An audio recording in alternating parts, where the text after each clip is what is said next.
welcome to episode 192 of the CRICKETher Weekly. We've got a few stories that we're going to get our teeth into in this week's episode, so let's dive right in, Sid.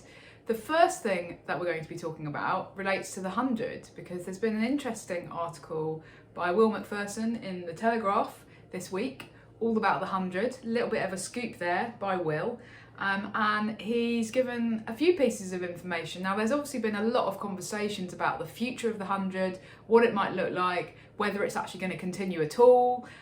So we are now getting a little bit more information potentially about what the future of the 100 is going to look like, because it sounds like it is going to stay as the 100, but it's going to probably expand to 10 teams, which is interesting.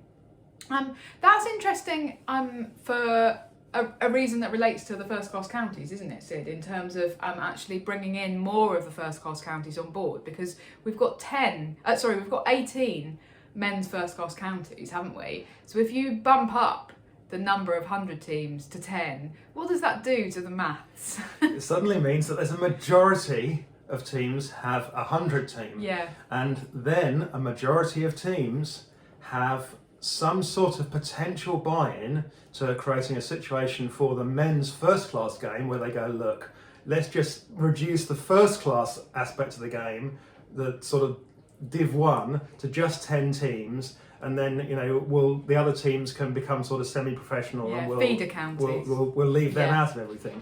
So it's another potential step on this road, and I think a lot of people in the men's game are being naive about this. It's another potential step to putting the ECB in a situation where they can realistically do this manoeuvre where they reduce the number of first-class men's counties to just the big teams. And obviously, there was definitely a hope for a while that they'd be able to get only 8 teams out of it. They obviously concluded that's not going to work, but 10 teams suddenly gives you the vote. You've got the maths, haven't you? Yeah, you've got the majority vote then. So that's interesting. And that obviously has implications for the women's game, because it does. The women's game is likely to follow in this regard, right? So if we can say that there are only 10 first class counties, that creates a situation where you've got potentially 10 women's teams. And the women's teams are definitely an issue here, because there's definitely worries. Will mentions this in the article about whether we can sustain 10 women's teams at the moment. Yeah. Obviously, it does mean again at the moment the ECB are paying for the women's teams. So if you increase it to 10 women's teams, then you have to pay for those teams, and that means that the money's going to be potentially spread thinner for everyone else. So a few questions around that. But Sid, if you push the women's regions back to being the responsibility of the men's counties, then the ECB doesn't have to pay. And potentially the ECB doesn't have to pay for it. Yeah, potentially So you is that kind of the force medium-term plan? those counties to do that, and Yeah. that's definitely potentially part of the medium-term plan. There've been whispers about what's going on at the moment, and whether we will see the women's, what we call the women's regions, kind of folded back into the men's system.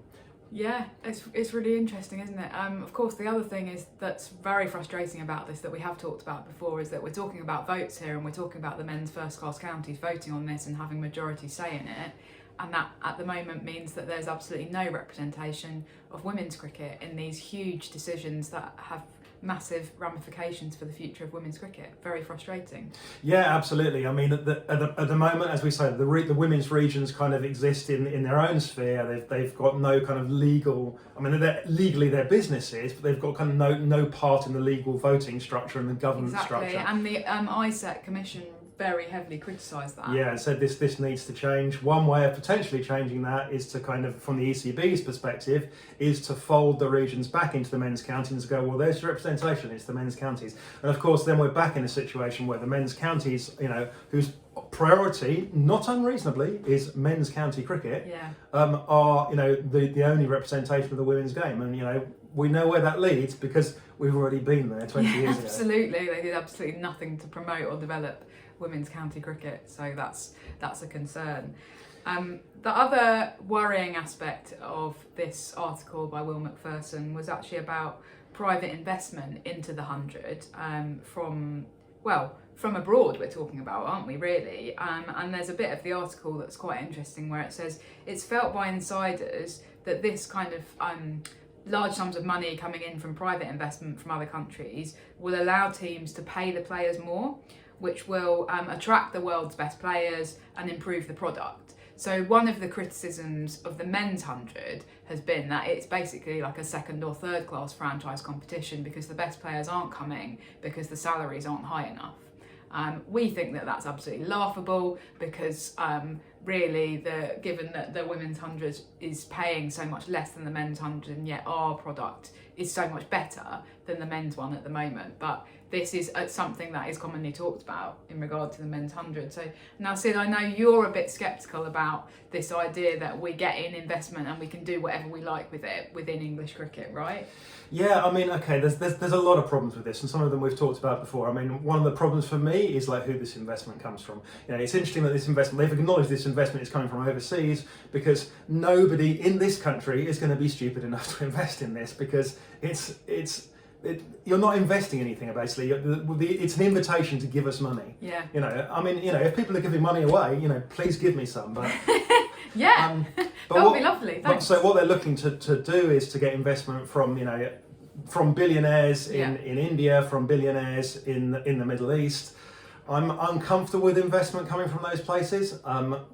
But you know, let's look past that for a moment and look at what people are proposing to do with this investment, because I think this is absolutely bonkers what's being said here. What they're proposing to do with the investment is pay the players, and of course, pay the players lots of money means try and create a better league by paying the men lots of money. Yeah. So you know, first of all, that ultimately the ambition here of the ECB or the 100, you know, it can't be to be the best kind of franchise competition in the world. That's just not open anymore. The best franchise competition in the world is the IPL. Yeah. And because none of the Indian players are ever going to be allowed to ever play other franchise competitions now, because that's been laid down, and the BCCI aren't going to change that. Yeah. You are never going to be the best franchise competition in the world. The best you can hope for is to be the second best. Mm-hmm. You know, okay, so you take a load of investment and you spend that all on paying your male players for 2 or 3 years, and then what? You've taken this investment, you've spent it on paying salaries for your top male players, and then what's happened? What's happened? You've got now you've got no money. Not only have you got no money, but you know the investors, they're not going to invest for nothing, right? Yeah. You know, if you've watched a show like Dragon's Den, for example, you know that when investors invest, they want something in return. Absolutely. They want either equity or a share of your future revenues or power. So, you know, if you're advocating taking this investment money from overseas billionaires and spending it on the salaries of your male cricketers, you're one of 3 things. Either you're stupid, which I don't think these people are. Secondly, you're thinking, I can hoodwink these overseas billionaires. I can take their money and I can just spend it on the male players and creating a really good league. And then after 3 years, then we'll just say, oh, sorry guys, can we have some more money now, please? Because we spent all that money. And realistically, that's not going to happen. You know, Indian billionaires did not get to be Indian billionaires by being stupid enough to make that kind of investment. They're only going to invest if they get a substantial share of future revenues or if it gives them power. Now, you know, so for instance, the reason they've invested in the overseas leagues in South Africa, in the West Indies, and in the United States, is because they think that's giving them power in the future, right? They're not looking for money there, they're looking for power. In this case, they're probably more likely to look for money, I would have thought. They want a share of those future revenues. And where are the future revenues going to come from if in 3 years' time you've got no money left to pay any of the players? Yeah. Or are the top players, apart from the Indians, of course, who aren't going to come anyway, are the top players going to come for that? No, of course they're not. So, you know, you're not going to hoodwink those overseas investors. That's just bonkers. Okay. The third possibility is actually even worse, that what you're doing is you are deliberately going, look, I know this is bonkers, but if they're going to give me loads of money, I'm going to pay the top players loads of money. And then, of course, I myself, as the manager of the London, whatever they are, the London Superchargers, if I'm paying players, $1 million to play in this comp, obviously I need a salary of £1 million as well. They're looting cricket's present. And people, as we've seen, can then disappear. They'll disappear and they'll go. I paid myself £5 million a year for the 3 years that I was, the chief executive of the King's 11 London. And then I went off, and now it's all gone bankrupt and it's all gone to hell. But not naming any names, but that's certainly something that we have seen recently within English cricket. So Not naming any names because I don't want any But lawyers one thing coming that's after really me. interesting is that there was an interview with the current Surrey chief executive, who I'm really Yeah. sorry, I've forgotten his name, so apologies for that. But what he said was, he pointed out that actually this was bonkers. He said you can't use this investment money to pay players. And he pointed out this is what's happened in Premiership rugby in this country, that they use a load of investment money to pay the players loads of money and to give the players the salaries the players thought they deserved, which were like salaries something close, perhaps closer to what cricketers and some footballers they perceive were being, although I think they were still being paid a lot less than footballers. Anyway, it's resulted in a load of Premiership and top rugby clubs going bust. Yeah. Because they now can no longer afford to pay the players that money. They've committed to paying players, £200,000 or £300,000 a year for their entire squad, but they've spent all the investment money. No one's given them any more investment money, and now they're in trouble. And that's exactly what's going to happen in cricket. Surrey, interestingly enough, said they won't do that. They'll said they will, if they have investment money, they'll use it for investment, and then they will keep the future revenue for themselves. Okay. That's the way you need to run it, but it really looks like everyone else is going, haha, here's an opportunity for us to pay ourselves loads of money right now. And the problem is you set future expectations then, don't you? And I think I've talked about this before on the podcast, that actually one of the issues is that the ECB isn't even prepared to say to its own England men's players, sorry, but you've got to play in the 100, it's a contractual obligation. And if you don't, then you won't be playing for England. And they're not actually prepared to be that blunt about it, because they think that, I don't know, that these players will then just disappear and won't play for England anymore. And I'm just like, well, to some extent, good riddance then. If you value value the money that you can get from going off and playing elsewhere over representing England, then that's fine. We've got 100 players who would happily replace you, and I don't think that it's the I don't think that that's actually what would happen ultimately but the ECB aren't prepared to be that bold about it, and that's where you're going wrong. So if you're not even prepared to do that, how can you possibly expect to attract players from overseas? The other thing is, of course, that actually what's meant to be happening right now is that the ECB are meant to have a commitment to equalising salaries in the 100 between the men and the women, because that's one of the ISEC Commission recommendations. So we're not hearing anything about that. We're hearing about getting foreign investment to try and increase the pay of the male players even more. And nobody is actually going, hang on a minute, that's completely contrary to everything that you've committed to in terms of fulfilling the requirements of the Commission.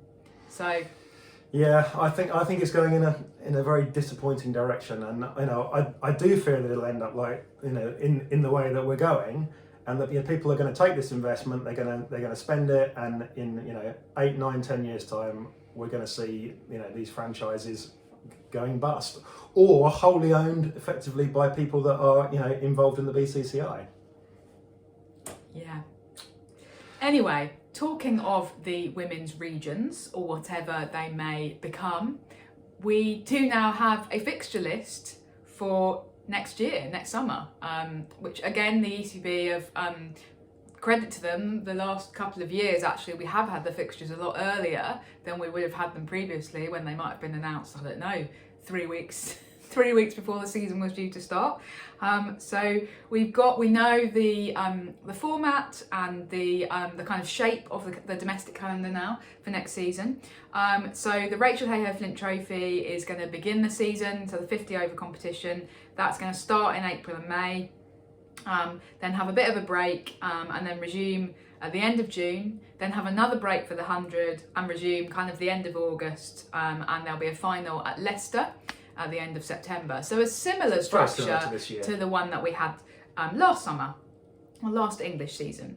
The Lottie Cup is again going to be played in May and June, as in that kind of first break of the Rachel Hayhoe Flint Trophy, but there are a few changes to the Lottie Cup. So that's being expanded, so that each team is now playing 10 group stage matches instead of 7, and the finals day is going to be at Derby. Boo. Sorry, Derby. Anyway, it's going to be at Derby, but they are introducing semi-finals. So we're reverting back to a similar finals day to the one that we used to have in the Kia Super League, whereby you have 2 semi-finals on the same day and then a final. No, we never had that in the Super League. Didn't we? No, it was the Kia Super League was where the one semi-final started. Ah, okay. And you're misremembering. Sorry, I am misremembering. Back in the Women's County Championship days. Yes, yeah, you're right. Okay, had back in the Women's County Championship days, when we used to have those, you used to have those triple header days, and they were really long and endless. So we're going back to that. Yeah. Gosh, we are. We're going back even further. Well, it's than I basically like thought, the men's aren't we? T20 Blast. So Yeah. I mean, for me, there's still one thing that's missing here. That which the men's T20 Blast has, which the women's competition, as far as I can see, isn't going to have, and that's a mascot race. So until we have a mascots race on T20 Finals Day, we don't have true equality. So Okay, Beth Barrett-Wild, over to you. Yeah, sorry, I don't know where I got that from. Of course, the KSL, we only had one semi-final. Anyway, yeah, so I don't really like these very long triple header days, but I suppose it kind of makes sense from a sort of commercial perspective to have them all on that one day. And of course, we had said that it was very likely, we felt that it was going to move towards having these two semi-finals, right? Yeah, I don't think that's necessarily a bad thing. It does make for a very long day for everybody involved. But it's a big day. It's a fun day. Hopefully, you get a few more fans there because you've got fans of 4 teams going up rather than 3 teams. So that's all positive. And the number of games overall is being expanded, as we said. Yeah. It's not being expanded to a full home and away program, there's going to be a regional element to it. So there's going to be a home and away. You're going to play everybody either home or away. Yeah. And then you're kind of some local groups look to have been established, as far as I can see, in effect, whereby Vipers are playing Stars, Storm and Sunrisers, for example, the kind of the extra time. So they're going to play 10 games in the season. 3 cheers for playing more games, but rather less cheers for it now being an unbalanced competition, because it means that whoever turn out to be next year's wooden spoon candidates, I fear it's probably going to be Storm. Sorry, guys. Let's see. You don't know. So, well, I guess that's good for Vipers because they get to play Storm twice, but somebody else doesn't get to play Storm twice, and they have potentially a harder time with their extra games. So I don't really like it from a competitive perspective. You've talked about that on the other hand, there are more games. Yeah. Okay. So what are your thoughts on the whole thing, Raf? Well, a couple of things. One of the things that's really bugged me is that I've just praised the ECB for announcing the fixtures list. And obviously the reason for announcing it this far in advance is so that people can make plans. But if you announce a fixture list and half of the fixtures don't have a location, that's not really very useful for people to plan ahead. So I actually went through and counted, and for the Rachel Hago Flint Trophy, so for the 50 overs, 12 of the group stage matches have their venues still as TBC. It's not just a couple, it's not just a few here and there, it's actually 12, which is a substantial proportion of the group stage matches. So I don't think that's good enough, actually. And I guess what's going on here is that, obviously, as always happens, women's cricket is having to negotiate with the men who own the grounds and say, oh, please, can we slot in to your ground? And the men are going, oh, no, well, we might actually be using it for something else more important.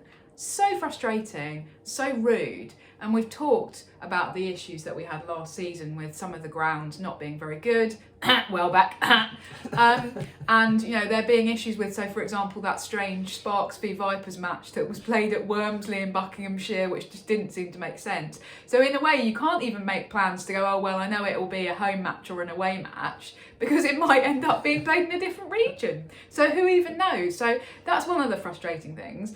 The other thing that I can't quite understand why, well, I suppose I can understand why, but it's the expansion of the double headers. So we've gone from having 20 double headers last season between the Blast and the Lossy Cup to 22 this next season, in the 2024 season. So I just think, well, okay, obviously somebody has decided that this is a good idea.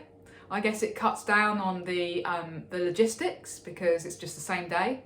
But I don't know that they're necessarily doing anything very good for women's domestic cricket at the moment. I feel frustrated with this idea that somehow, well, double headers are good in the 100, so they're good everywhere. Well, they don't work very well in this kind of Blast situation because the teams aren't the same. The fans aren't turning up. Of an effort. There are obviously some of the games where they've aligned them where but you've not got perfectly though. Essex. Well, you've got both teams aligned basically. So you've got Essex and Sunrisers playing. Is it Western Storm and Somerset? I think. Okay. In one case, so there's a little bit of alignment, but there's also a lot of non-alignment where the travelling fans are going to be different. Absolutely, and also one of the benefits potentially is meant to be, well, you get some of these women's T20 domestic matches on TV. I don't really recall that happening particularly last season. I think a lot of the time you were getting the same commentators who do the women's commentary on the women's regional stuff were turning up and doing their commentary at one end of the ground, and it was going out on the live stream on YouTube, and then the men's game was going out on Sky. As a proper televised match. So there's not really any benefit there that I can see. I just get frustrated with double headers, feel like they devalue what we're trying to do to some extent in women's cricket. And I understand them in the 100, and I've accepted them in the 100, and I've actually embraced them in the 100 because they work. I don't think they're working They work in the 100 T20 because they're the same cricket. teams, whereas, especially when you don't even have the aligned teams both playing at the same time. So that's a bit frustrating. Obviously, the other thing, Sid, about this, the men's fixtures were announced at the same time. Middlesex men are playing 3 of their home matches at Chelmsford in Essex. What on earth is going on there? Yeah, apparently hasn't gone down too well with the members, with the fans and the members at Middlesex. But I mean, my worry here is just very quickly. It's a little one, but I mean, Middlesex as a kind of men's county are obviously in a deal of trouble, and they're supposed to be responsible. They're the lead county for their women's franchise for Sunrisers. That's got to be a worry for the women's game, because if the men's game, the men's club are in financial trouble, which they clearly are, even though they're trying to kind of play it down and go, we just want to spread the love. Spread the love to Essex. That's just got to be one to keep an eye on, because if the men's county are in trouble, that spells problems potentially for the women's franchise. Absolutely. Okay, and finally this week we have had a further announcement in relation to the England A team. We'd obviously had a full squad that was announced that had gone out to Oman to play some kind of sort of acclimatisation matches, and then some of those players have been selected who are now going to fly to India and play those matches against India A. So it's sort of been narrowed down a little bit. So it's an interesting looking squad actually. Sid, I know you've got thoughts about some of the elements of it. So for example, 4 of the players in the A squad, as far as we can work out, are going to be ones who are, we know that they're staying on for the main squad, and we think they're likely to play, right? So that's Charlie Dean, Mahika Gore, Lauren Filer and Freya Kemp. And so do we think that those 4 players then are likely to then be playing in those A matches? Yeah, I mean, you'd imagine that they're going to play in all those A matches, and that, it just feels like the wrong use of the opportunity of the A tour to use that to just basically get some additional match practice for players that are, perhaps slightly more fringe players from your main team. That doesn't feel like the right thing to have done there. So I'm disappointed, because some of the players that they've flown home now are some of the players like Callie Moore that I think actually should have gone and had those opportunity to really build for the future. Because that's what this A thing really needs to be about. It needs to be about building for the future. There's also the issue of the captaincy. I think that they've decided not to make Grace Scrivens captain. They've made Charlie Dean captain. I'm a little bit disappointed with that. I think that they should have used the opportunity to kind of give Grace Scrivens more experience here. But isn't this an interesting move, because is this an indication that Charlie Dean's the future England captain? Yeah, well, Charlie Dean, I mean, Charlie Dean, I think there's a good chance that Charlie Dean does captain England one day. Yeah. But as a one-off, when the actual captain is, unable to play or is injured or is resting, I think there's a good chance that Charlie Dean at some point steps up and, gets her name added to that list, and, why not? But Charlie Dean is never going to be the permanent England captain. I like Charlie Dean a lot, but she's never going to be because Sophie Eccleston exists, Raf. Okay. What?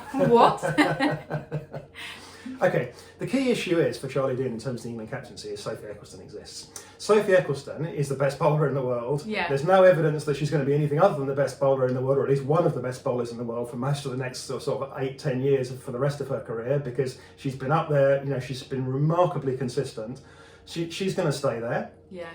If you have Sophie Eccleston, therefore, as an absolutely nailed-on, guaranteed pick for every single game, and you then make another spinner a nailed-on pick by making her captain, it means you've totally closed down your spin options. It means, for instance, that Sarah Glenn's England career is essentially over, because the number of times that England are going to play 3 specialist spinners is going to be pretty low. Okay. So I can't see England closing down. They don't like making bowlers captain anyway. They'd much rather batters were captain, but they're not going to make a spinner captain because it just closes down their options too much. I'd like to make a point in Charlie Dean's defence then, which is that she is a batter and she is also a bowler.